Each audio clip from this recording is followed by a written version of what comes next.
Mog and Bunny by Judith Kerr. One day, Mog got a present. "Here you are, Mog," said Nicky. "This is for you. It's called Bunny."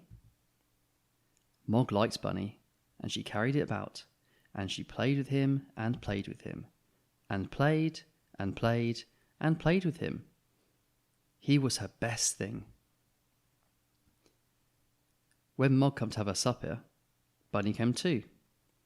Sometimes Mog thought Bunny would like a drink, but Bunny wasn't very good at drinking. "Oh dear," said Debbie, "look where Bunny's got to." And she put him on the radiator to dry. At night, Bunny slept with Mog in her basket. During the day, when Mog was busy, she always put Bunny somewhere nice. You never knew where Bunny would get to. Sometimes Bunny liked to be quiet and cosy, and sometimes he liked to be where there was lots going on. Mr. and Mrs. Thomas didn't understand this. They didn't say, "Look where Bunny's got to." They shouted, "Yuck!" They yelled, "Ah! What a horrible, dirty thing!" And they threatened to throw Bunny away in the dustbin. One day, Mr. Thomas said, "Let's have supper in the garden." Everyone helped to carry things out the house. It was a lovely supper, but suddenly there was a crash of thunder and it poured with rain. "Quick, inside!" shouted Mrs. Thomas. "It's bedtime anyway." "Where's Mog?" Debbie said. "I expect she's keeping dry under a bush," said Mrs. Thomas. "She'll come in later." In the middle of the night, Debbie and Nicky woke up. Mog hadn't come in, and it was still pouring with rain. "Let's go find her," said Debbie. It was very dark in the garden. They shouted, "Mog, where are you? Mog!" But nothing happened. Then they heard a meow. "Meow." "There she is," shouted Nicky.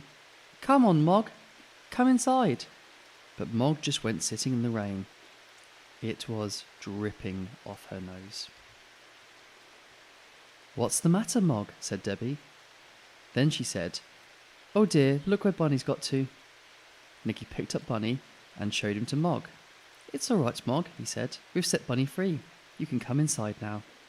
Then they carried Bunny through the dark garden and through the house and put him on the radiator to dry. Then they all had a big sleep. In the morning, they told Mrs. Thomas what had happened and how Mog had stayed with Bunny in the dark and the rain. Debbie said, "You won't really throw Bunny away in the dustbin, will you?" Mrs. Thomas said, "No, never. It would make Mog too sad." Then she sighed and said, "Perhaps it's not so horrible now he's been washed by the rain." They all looked at the radiator, but this is where Mog had got to. If you enjoyed listening to me and want to read along next time, then you can find the link to this book in the description below. If you'd like to hear me again, then don't forget to hit the subscribe button under this video and visit my channel for more books like this.